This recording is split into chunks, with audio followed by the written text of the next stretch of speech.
pas candidat à l'élection présidentielle pour faire un tour de piste. Bon. Je l'ai déjà dit lors des primaires. Donc vous irez jusqu'au bout. J'irai jusqu'au bout. Il y aura un bulletin de vote Benoît Hamon à l'élection présidentielle. Bon, vous avez entendu, donc maintenant, que me propose-t-il? De former une majorité gouvernementale, parlementaire, cohérente.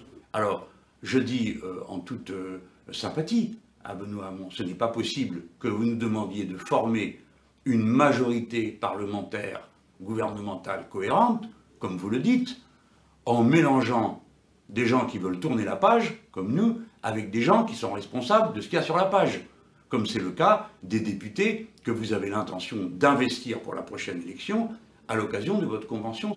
Car nous allons retrouver des gens dont je vous demande comment nous faisons pour ensuite former une majorité avec eux, puisque nous les avons combattus pendant des années. En fait, pour être plus concret, comment voulez-vous former une majorité pour abolir la loi El Khomri avec Madame El Khomri comme députée du PS? Comment voulez-vous qu'on abroge toutes les brutalités auxquelles le président du groupe du PS, Bruno Le Roux, s'est abandonné avec M. Bruno Le Roux comme candidat?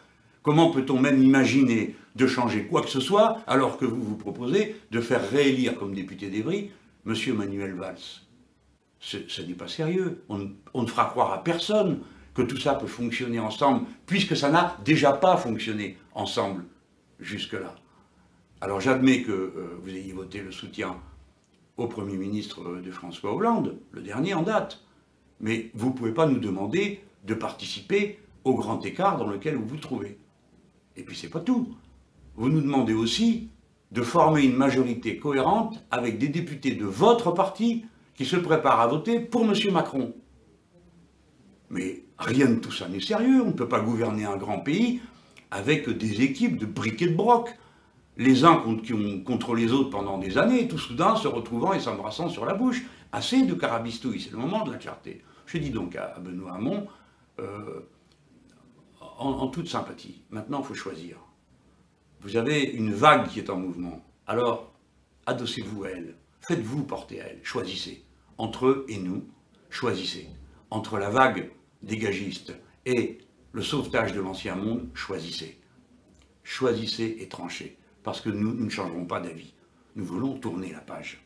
Nous voulons passer à la 6e République. Nous voulons sortir des traités européens. Nous voulons la planification écologique. Nous voulons sortir de l'OTAN. Et ainsi de suite.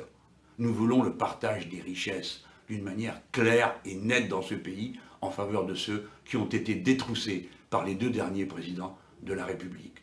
Nous voulons que la vie change pour ces millions de pauvres, de gens qui n'ont plus de logement, qui sont dans la rue et qui n'ont rien à faire de nos arrangements. Ce qui compte pour eux, c'est que la vie change pour de vrai. Et on ne la changera pas en rafistolant le vieux monde. Enfin, je vous dis ça, c'est mon point de vue. Vous l'aurez entendu, cher Benoît Hamon, et moi j'entendrai la réponse que vous me donnerez samedi, en fonction du fait que vous aurez ou non investi ces personnes qui n'ont rien à faire dans la majorité parlementaire que vous nous proposez de composer avec vous. En tout cas, nous, de ce genre d'équipage, nous ne ferons jamais partie.